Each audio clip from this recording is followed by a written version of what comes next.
अस्सलाम वालेकुम। मैं और मेरा कैमरा के साथ नायरा मलिक हाजिर है।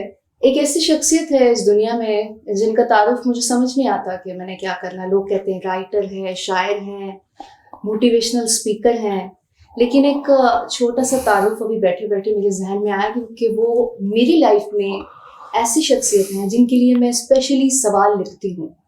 और ये सिर्फ इसलिए नहीं है कि इस प्रोग्राम की शुरुआत में मैं बता रही हूँ। मेरे पास एक छोटा सा पैड है और उस पर तकरीबन पिछले 1.5 साल से मैंने कोई 50 से 60 सवाल लिख लिए हैं जो सिर्फ और सिर्फ उसी शख्सियत के लिए हैं। तो आज जब मैं आने लगी तो मैंने सोचा कि कितने कोई 10-12 सवाल तो होने चाहिए, कोई आधा घंटा तो आराम से हो जाए।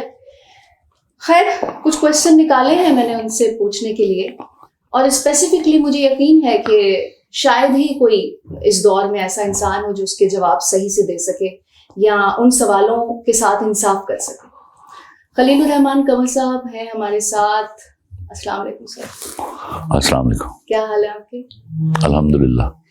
एक सवाल पहला, इस दुनिया पर हमारा मकसद क्या है, इसका जवाब मैं आखिर में लूंगी आपसे। ये सवाल बहुत शुरू में मेरे अंदर भी आया। अच्छा। तो मुझे जब जवाब मांगना होता है तो खासी देर में भीख मांगता रहता हूँ इसके हवाले से। इसीलिए मैंने ये आपको पहले बता दिया। मेरे ख्याल में आई डिराइव्ड इट फ्रॉम देयर कि जब अल्लाह ने, जिसको कोई ज़रूरत नहीं थी इतनी मखलूक पैदा करने की, इतने लोग पैदा करने की, जब उसने हम लोगों को पैदा किया, and then he started serving us, खाना, रोटी, कपड़ा, मकान, so many other blessings of his. तो perhaps ये इशारा था कि this is what you are to do with the people, you know, if you are good enough.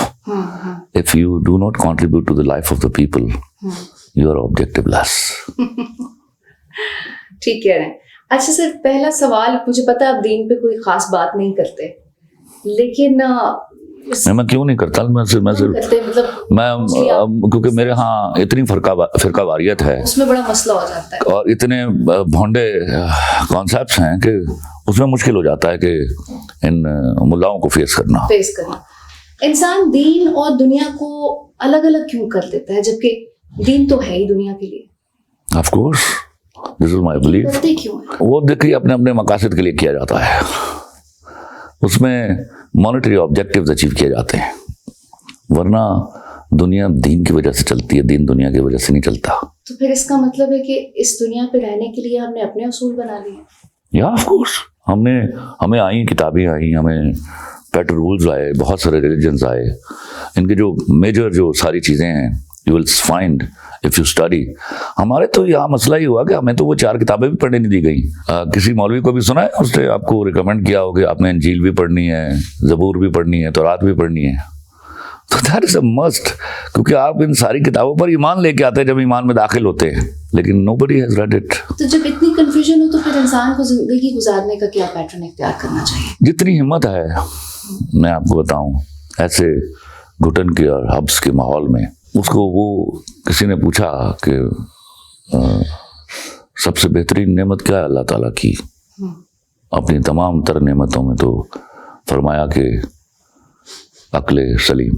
अगर बेशऊर होकर हमने और रन ऑफ मिल्क होकर हमने जीना है तो अल्लाह की कसम वो जानवर सदियों से जी रहे हैं, हमें फिर अशरफुल मखलूकात कहलाने की ज़रूरत ही नहीं थी। तो वो वाला स्टाइल अपनाना होगा जिसमें आप लर्न करें, जिसमें दिमाग इस्तेमाल। हाँ, यस यस यस। गिला करना तो मायूसी की अलामत होती है। इंसान हो या रब हो, हमारे मुआशरे में ये रविश बढ़ती जा रही है। इंसानों से भी जब गिला करने पे आते हैं तो अगर आप देखें तो कोई रिश्ते टूटने की बड़ी वजह ये गिला करना ही होता है। रब से भी हम गिला ही करते रहते हैं, तो क्यों ये एलिमेंट इतना? ये सबसे नुकसानदेह बात है। मैं ये फिक्रा भी इस्तेमाल नहीं करता कि अल्लाह खैर करे, क्योंकि मेरा ईमान है अल्लाह हमेशा खैर करता है। दुआ हमें ये करनी चाहिए कि अल्लाह हम खैर करें, जो मुमकिनात में नहीं है अभी तक। ये जो गिला करना है, ये हमेशा है अपने गुनाहों से पर्दा पोशी, कि जब भी कोई आपके साथ कोई बुरा हुआ तो आपने वो केस अल्लाह के ऊपर डाला, ये अल्लाह की मर्जी। ओ भाई, अल्लाह की मर्जी, आपको नुकसान पहुंचाना नहीं है। That's the belief with which I lived. और इंसान सुन लो ना, तो ये जो इंसानों से गिले हैं, ये बड़े म्यूचुअल होते हैं और उसमें कोई ऐसी कदगन नहीं है कि आपको गिला ना हो। गिले होते हैं, गिले उनसे होते हैं जिनसे तवक्कुआत होती हैं, और कोई भी रिश्ता तवक्कुआत के बगैर चलता नहीं है। तो बाज़ औक़ात नज़रअंदाज किए जाते हैं लोग, उनको गिला होता है, फिर वो आके बताता है या बताती है कि इस तरह की मसरूफियत थी, इस तरह की वजूहात थी, तो ये चलता है। It is part of game, it is nothing big. लेकिन सर जहाँ मोहब्बत होती है वहाँ पे गिला कैसे? नहीं, मोहब्बत में तो गिले होते हैं। मोहब्बत के प्रीरेक्विजिट्स में ऐसा नहीं है कि गिला ना हो। मैंने कहा कोई रिश्ता दुनिया में, और सबसे ज़्यादा मोहब्बत, सबसे ज़्यादा तवक्कुआत ही आपको मोहब्बत में होती हैं। तो जब आपकी तवक्कुआत कहीं कम पूरी होती हैं तो गिला जागता है। वही तो गिला मज़ा आता है सुनने का और कहने का। ये क्या बात करी हो तुम कि मोहब्बत में गिला नहीं होता। मोहब्बत को नो, देखिए यकीन, शक होना और गिले में फ़र्क है। ओके, समझो। हाँ, जब मोहब्बत होती है तो शक नहीं होता। किसी से ताल्लुक रखने के लिए उसे जांचना जानना जरूरी है? बहुत जरूरी है। आई एम सो सॉरी, मैं I am of the belief. अच्छा, वरना क्या जरूरत है इसकी? यही तो एक चॉइस है आपके पास किसी के साथ। तो बहुत से लोग के साथ ताल्लुकात रखते हैं तो नहीं, देखिए कुछ तो ताल्लुकात होते हैं हमारे। मैं आपको समझाता हूँ। आप साल में फर्ज कीजिए 10,000 लोगों को मिलते हैं, गप भी मारते हैं, चाय भी पीते हैं, मुख्तलिफ टॉपिक्स पे डिस्कशन भी करते हैं, लेकिन क्या आप 10,000 लोगों को जानते हैं? नहीं। आप सिर्फ उनको जानते हैं जिनको आप जानना चाहते हैं। ओके? तो ये ताल्लुकात इनको बोलते हैं। ताल्लुकात एक ओनली चॉइस है जो आपको अल्लाह ने अता किया है, दोस्त बनाना और किसी के साथ ताल्लुक कायम करना। ये सरासर आपका चॉइस है, आप पर थ्रस्ट नहीं किया जा सकता। तो जानने के लिए क्या फॉर्मूला होता है? जानने के लिए बहुत जरूरी है किसी को जानने के लिए कि आप खुद से अपने आप को पहले जानते हो। चलें, अपने आप को जानते हैं नेक्स्ट टाइम। हाँ, अपने आप को आप जानते हैं। जब आप जानते हैं तो आप मयार हो जाते हैं ना अपने लिए, तो उसको कसौटी परखते हैं आप अगले को। लेस देन दैट फिर गुजारा नहीं होता। और वो जो if you are honest enough, तो आप एक डिसऑनेस्ट आदमी के साथ नहीं चल सकते। If you are faithful enough, तो आप एक अनफेथफुल आदमी के साथ नहीं चल सकते। ख्वाहिश और आरज़ू में क्या फर्क है? देखिए, आरज़ू जो है ना, बड़ा बारीक सा फर्क है, but I will try to make it clear. ख्वाहिश जो है माइक्रो लेवल की चीज है एज अगेंस्ट आरज़ू, जो डे बाय डे अकर करती है, वीक बाय वीक अकर करती है, एनवायरनमेंट बाय एनवायरनमेंट अकर करती है, छोटी छोटी चीजें डेली की रूटीन। आरज़ू एक मैक्रो चीज है। अच्छा, वो बहुत सारी नहीं होती, ख्वाहिशें बहुत सारी होती हैं, आरज़ुएं बहुत कम होती हैं, और आरज़ुएं गोल होती हैं, ख्वाहिशें गोल नहीं होती। फाइन, मैंने कहा था ना कि शुरू में कि मेरे सवालों के जवाब आप ही दे सकते। अल्लाह हो। ये सवाल मैं 3 लोगों से अच्छा, मैं अब तुम्हें पूरी गारंटी के साथ बोलता हूँ, ये मैं नहीं दे रहा, it is coming to me to deliver it, you know. आप मुझे मैंने किसी ज़माने में, जो सबसे मज़े की बात है, मैं वाज बैंकर, तो मैं बहुत सारे बैंकर्स को पढ़ाता था। अच्छा। और मैं पढ़ाने का 1 टका नहीं लेता था। इस पर बड़ी बहस हुई, उन्होंने मिल के सारों ने मुझे कन्विंस करने की कोशिश की, और मैं दुआ किया करता था, या अल्लाह मुझे कभी पढ़ाने के पैसे ना लेने पड़े, और मैं ज़रूरतमंद भी था। तो वो सब, उनमें से कुछ लोग जो जिनका घर आना जाना था, उन्होंने मेरी बीवी से बात की, ये बड़ी ज्यादती है कि हमसे पढ़ाने के पैसे नहीं लेते हैं। तो एक रात मेरी बीवी ने मुझसे पूछा कि बात सुनो, तुम पढ़ाने के पैसे क्यों नहीं लेते हो? मैंने कहा मैं तुम्हें समझाता हूँ। जब मैं इनको पढ़ाता हूँ ना, ये इतने भौंडे का सवाल करते हैं, उसका जवाब देने के लिए मुझे बहुत दूर की कौड़ी लानी पड़ती है। दूर की कौड़ी लाने का मतलब है कि मैं अपने देने वाले से मांग रहा हूँ, तो असल में ये नहीं पढ़ रहे होते, मैं पढ़ रहा होता हूँ। तो ये समझते हैं मैं इनको पढ़ा रहा हूँ, असल में ये मुझे पढ़ा रहे होते हैं, तो बनता है पैसे लेना। तो वो चुप कर गई। बहुत खूबसूरत जवाब। सर, ख्वाहिशात की जैसे आपने बात की, आजकल लोग, खास तौर पर मैं खातिन की बात करूँ, शायद किसी को ये सवाल बुरा लगे, लेकिन चल रहा है, लगेगा डेफिनेटली। ख्वाहिशात के पीछे आजकल लोग अपनी इज्जतें तक लुटाने के लिए तैयार हो जाते हैं। क्या कोई ऐसा पैटर्न? नहीं, उसकी बड़ी वजह है, and this is a very tricky question. Normally मैं इसको डिस्कस नहीं करता पर्सनल महफिलों के अलावा। बहुत ज़्यादा ख्वाहिशें जो है लड़कियों की, उनका ज़हूर होता है जब उनकी शादी उनकी मर्जी से नहीं होती। और मेरे यहाँ आज भी 80 to 90% लड़कियां अपनी मर्जी के बगैर ब्याही जाती हैं। वो जो एक ना पहनी हुई पगड़ी है ना, जो बाप उठा के हमेशा बेटी के सामने रख देता है, और वो झुक जाती है अपनी बाप की ख्वाहिश या उसके खौफ से। उसने यहाँ बहुत सारे की पगड़ियाँ सर से उतारी हैं। ऐसी लड़कियाँ, लोग, मैंने बड़ी ये बात बड़े तकलीफ से कही, जब आप लड़की को उसकी मर्जी से ब्याहते हैं तो खुदा की कसम आप उसको रेप करने होने के लिए किसी के हवाले करते हैं। ठीक है, that's what I mean and I am crystal clear about it. अब जो लड़की रेप हो रही है वो कुछ ना कुछ तबाही तो करेगी, खुलती नहीं है ना वो, फिर उसके तरीका वारदात यही है, डिफरेंट है। ख्वाहिशें, to keep the man on toes somehow the other.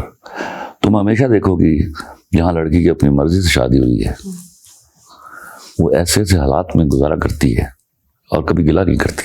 मुझे लगता है कि उस घर के मर्द बादशाह होते हैं, या वो बादशाह बना देती है ना, बना देते हैं। ये मर्द खुद से कभी बादशाह नहीं हुआ।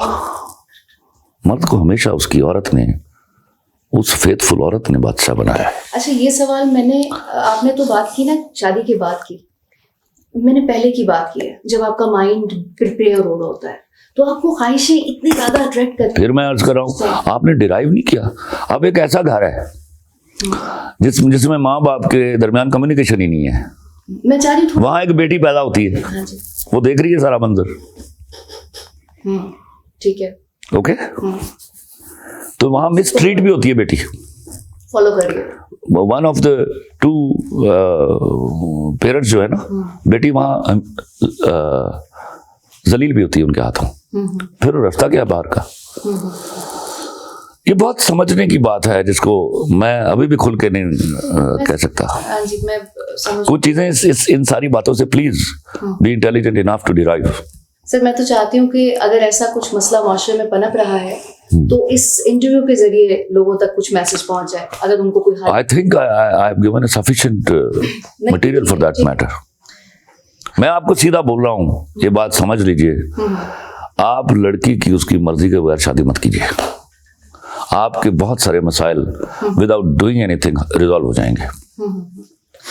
सर, इंसान में जल्दबाजी का एलिमेंट तो है ही आजकल, और हमारी तो अब कौम में भी जल्दबाजी का एलिमेंट है, लेकिन किसी आदत को भी चेंज करना होता है तो आपको पता है उसका स्पेसिफिक टाइम होता है कि भाई हो जाती है। मैं इस बात पे एग्री करती हूँ। लोग कहते हैं जी बस आदत डल गई, तो नहीं, लेकिन मैं मानती हूँ इस चीज को खुद बदल सकती है। तो हमारे यहाँ एकदम से इतना बड़ा चेंज क्यों मांगते हैं कि मौशरा एकदम से चेंज हो जाए? सियासत की प्रॉपरली मैं सियासत का कोई जिक्र करना नहीं चाहती, लेकिन हमारे यहाँ मुल्क में कौम यही चाहती है कि एकदम से कुछ चेंज आ जाए। कोई 2-4 साल ही किसी ने लगाए हैं तो फौरन से हमें कुछ रिजल्ट मिल जाए। क्यों? मैं समझा पाई हूँ आपको? मैं क्या? या बिल्कुल समझा पाई हूँ। मैं जरा लफ्जों का चुनाव कर लूँ। जी जरूर, क्योंकि मैं मार खाने देगा नहीं। तो सियासत पे बात ही नहीं करना चाहता। नहीं, देखो सियासत, व्हाट इज सियासत? सियासत is your day to day life. आप ये चूंकि आपके सियासतदान इतने माशाल्लाह गंदे हैं कि आप सियासत का लफ्ज इस्तेमाल करते हुए डरते हैं, वरना सियासत इज पार्ट ऑफ लाइफ। सियासत क्या था? It was welfare, it was to do something for others, you know, it was to sacrifice for others. ये इसके तराजुम थे। जो हुआ उसने लोगों को गलत मैसेज दिया कि ये होते हैं पॉलिटिशियंस। देखो मैं तुम्हें एक बात बताऊं,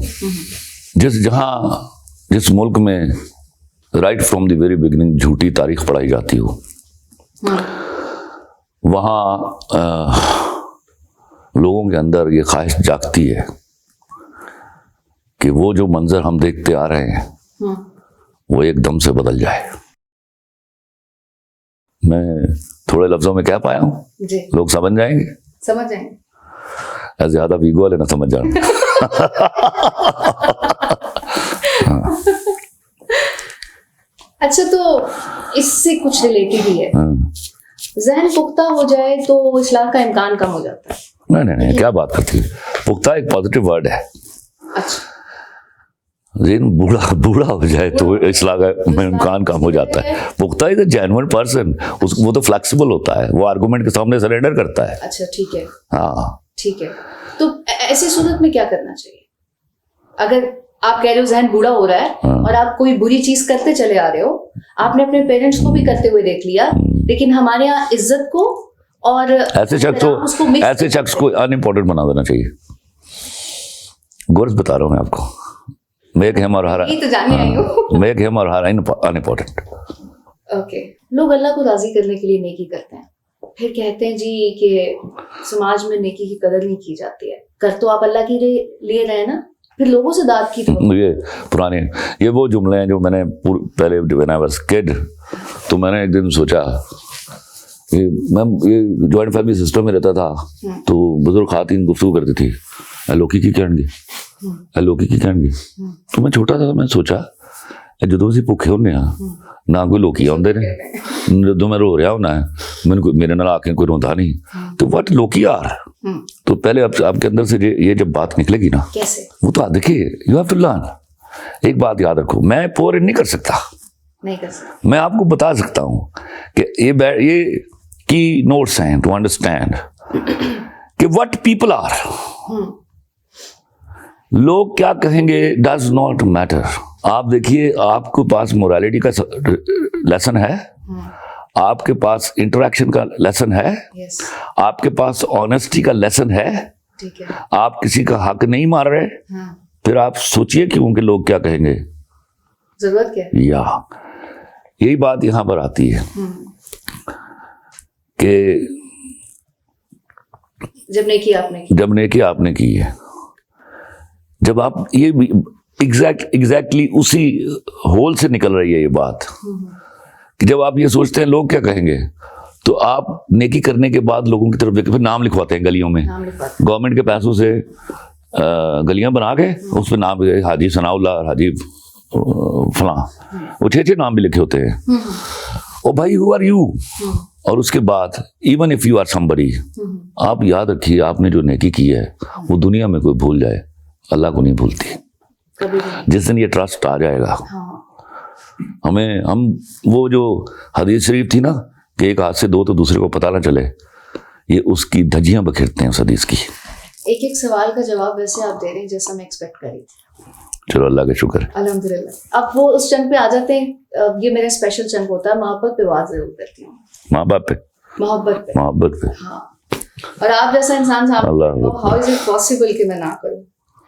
अच्छा, आपके क्लिप्स मैंने देखे हुए, मोहब्बत के बारे में आपका क्या विजन है? वो नया सवाल कर फिर, लेकिन मैं फिर भी पूछ रही हूँ, मोहब्बत में दो तरफा फीलिंग जरूरी है?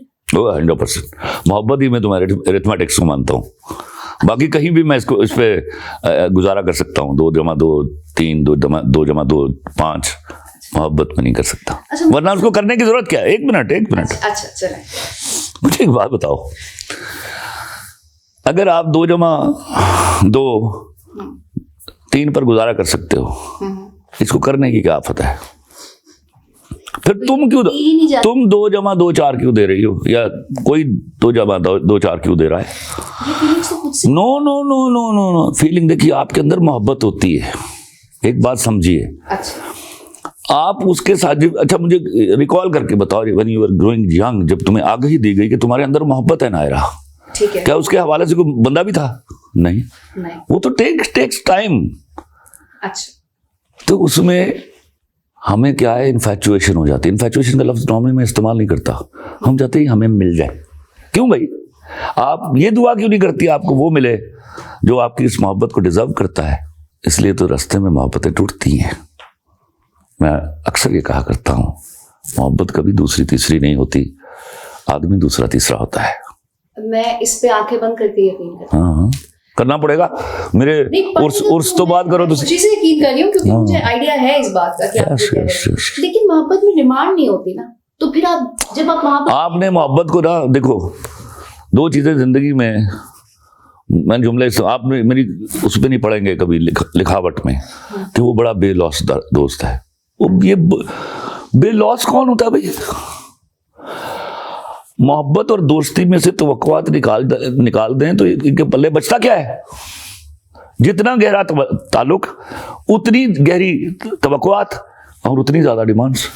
अच्छा, हाँ, सिर्फ मोहब्बत वालों का काम ही होता है कि वो डिमांड करें जो अगला पूरी कर सकता है। वो जो जुमले है ना, मैं तेरे रास्ते तारे तोड़ ले आऊंगा, तो जब कोई शख्स उसके लिए कमाने निकलता है और कड़ी धूप में करता है या सख्त सर्दी में वो उसकी तकलीफ से गुजरता है, तो चांद तारे तोड़ रहा है, उसको समझना होगा। वो जाके फाड़ के तारे तो तोड़ के नहीं लिया सकता। इन्हें जो कहा तो मोहब्बत करने की जरूरत सी, वो मरीखते कि लब जाता लब लेंदा। सवाल है शायद। नहीं बोलो बोलो बोलो, सवाल पूरा करो। मोहब्बत के बारे में अल्लाह ने मुझे दिया हुआ है बहुत कुछ। ये बिल्कुल आप ठीक कह रहे हैं, तवक्कुआत। लेकिन एक स्टेज दुनिया में नो वो गलत ही है। वो सरेंडर करना है आपका। दुनिया में अभी कोई रिश्ता ऐसा वकू पजीर नहीं हुआ, आप ना मानो तो अलग है, जो तवक्कुआत के बगैर है। और तवक्को बजाय खुद एक डिमांड है। आप ही ने कहा हुआ है। अब मुझे बता दो जो कहीं मैं नेगेट कर रहा हूँ तो। नहीं मैं आपसे पूछ रही हूँ, मैं क्लियरिटी चाहती हूँ। आप ही ने कहा एक जगह पे कि मोहब्बत में जरूरी नहीं है कि एंड शादी हो। नहीं, मुझे किसी ने सवाल किया था, कुछ समझो कि क्या मोहब्बत में शादी होना जरूरी है? हाँ। मैंने कहा नहीं होती शादी। आपको रहती है फिर भी नहीं, ये देखिए वो एक उसके बाद वो रिस्पेक्ट है, जो दूजी ब्याह कर लेनी ना जाके, उसके बाद फिर मोहब्बत नहीं रहती। I am so sorry, that is the stupidity which prevails in you and you. It destroys your career, it destroys your life, it destroys the investment of the parents. I don't believe it. अच्छा, या तो वो भी पवे उथे ते मैं बहना मैं जी मोहब्बत कर रहा हूँ, भी कर रही है, एक जाके बच्चे जमन रही है, मैं इतने लैके मोहब्बत ले फिरना पाया, तो then I am destroying investment of the parents, I am destroying my career, you know, that I don't allow, this is no love. आपने मोहब्बत की, वो आपकी थी मोहब्बत, उसके चले जाने से उसको कुछ नहीं बिगड़ा। That you must derive power from that. मोहब्बत तो एक बड़ा सैक्रेड जज्बा है, उससे आपको ताकत लेनी है। किसी के चले जाने से ना, जिसको है ना बराबर की मोहब्बत, वो नहीं जाएगा, सही, वो नहीं जाएगी।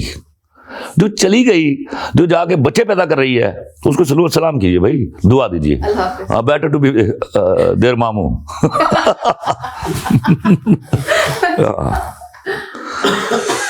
तालिब है हर कोई इस रिश्ते से बाहर आके कह, नॉर्मली हर कोई तालिब है मोहब्बत, हर किसी को चाहिए। हसद, जेलसी, जितने भी फैक्टर्स। तालिब लफ्ज तुम्हारा गलत है, ये सरिश्ता है मोहब्बत। आपके देखो, मैं कुछ पहले आपके अंदर सरिश्त समझती हो ना? हाँ।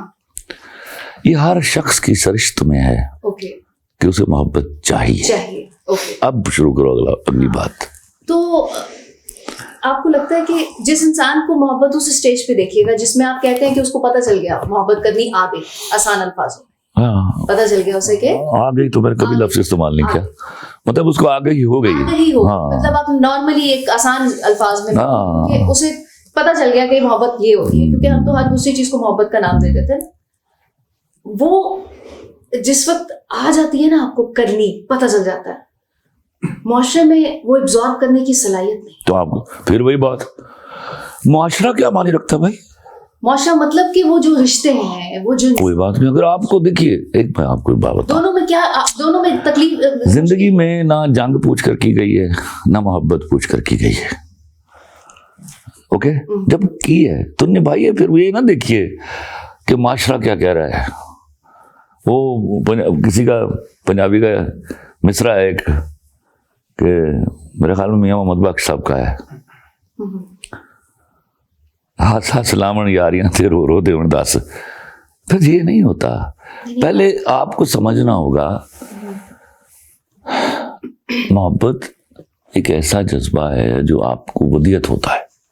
एक तो आपके अंदर आ गई होती है ना, फिर किसी ऐसे शख्स का मिल जाना जो उस मोहब्बत को डिजर्व करता है, ये आप पर ब्लेसिंग है।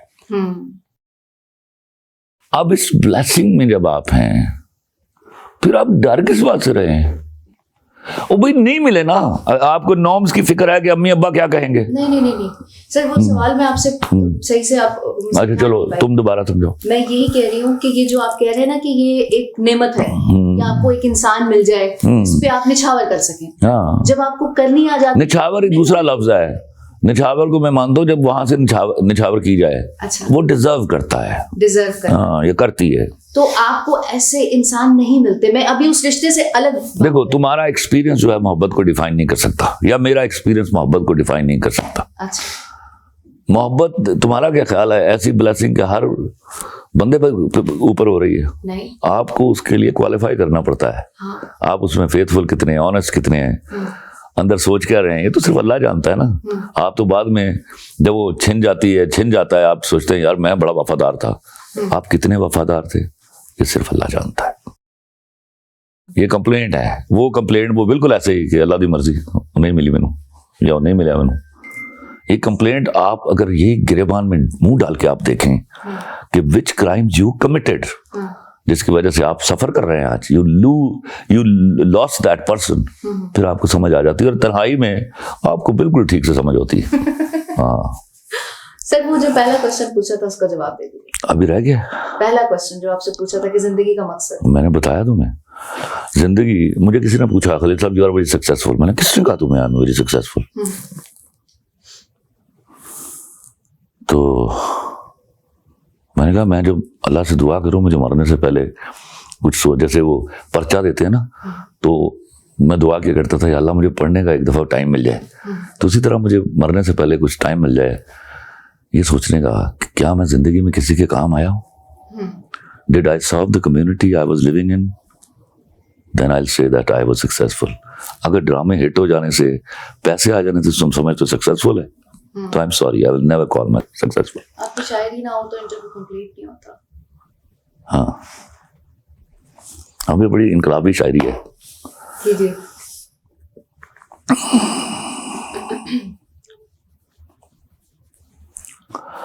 दिलों को दर्द करने में 76 साल लगते हैं, दिलों को दर्द करने में 76 साल लगते हैं, यहाँ बसकर उजड़ने में 76 साल लगते हैं। वाह।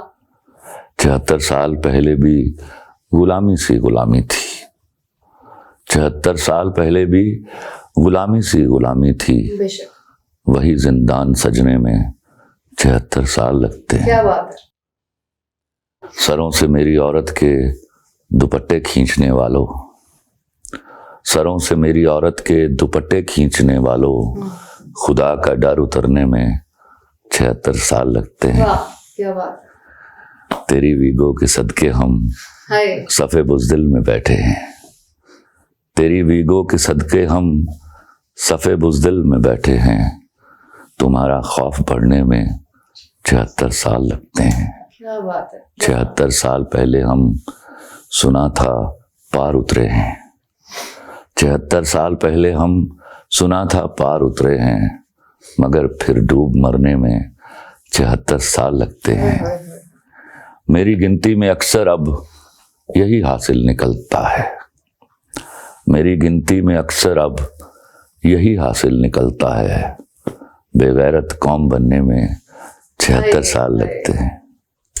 क्या खूबसूरत लिखा है। हालांकि ये हमारा पहले डन हो चुका था कि सियासत में बहुत नहीं करी, लेकिन जरूरत ही नहीं। सियासत में नहीं है, देखो सियासत मेरे लिए बड़ी सैक्रेड चीज है जो प्रिवेल नहीं करती मेरे मुल्क में। सही कह। हाँ, जिस दिन ये सैक्रेड हो जाएगी, जिस दिन हम वेलफेयर के बारे में सोचने लगेंगे, जिस दिन आप खाना खाते हुए एक लम्हे के लिए रुक जाएंगे ये सोच करके आज पता नहीं कितने लोगों ने खाना नहीं खाया, तो हम सियासतदान हो जाएंगे। ओके, अभी आपने नाम रखे हुए हैं सियासतदान, जैसे माँ किसी कोजे बच्चे का नाम सोना रख देंगी। सर बहुत शुक्रिया आपके। My player. आप लोगों का भी बहुत शुक्रिया अपना कीमती वक्त देने के लिए। जितने सवाल मैं आज सोच कर आई थी, लिख कर लेकर आई थी, उन सब के जवाब ऐसे मिले जैसे दिल तक पहुंच जाते हैं। मेरी ख्वाहिश है कि ये आप तक भी उसी तरह पहुंचे जिस मकसद के लिए ये इंटरव्यू किया मैंने। Thank you so much.